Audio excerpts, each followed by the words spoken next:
মাত্র 3 বছর বয়সী ছোট্ট রীনা দাস জটিল ও দুরারোগ্য রোগে আক্রান্ত। বাঁকুড়ার ইন্দপুর ব্লকের বেদাশোল গ্রাম পঞ্চায়েতের অন্তর্গত গবিলপুর গ্রামের বাসিন্দা।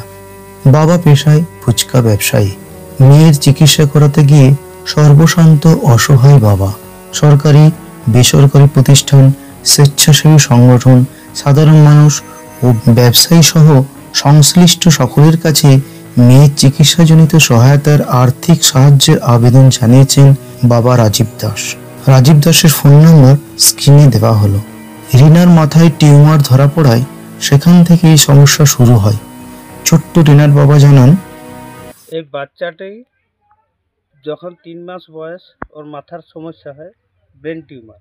গত আগের বছর থেকে আমার মেয়ের পেটে পাথর জন্ম নেয়। আমরা বুঝতে পারি যে আরও পাথর হয়েছে, আবার সেম টাইম ওইরকম পাথর হয়। মাসের প্রথম আসছে সেই টাইমে ওর পাথর আবার জন্ম হয়। কিভাবে যে পাথরটা তৈরি হচ্ছে কিছু বুঝতে পারছে না। নেফ্রোলজির ডাক্তারবাবুরা বেশ কিছু রিপোর্ট লিখে দিয়েছে আপাতত।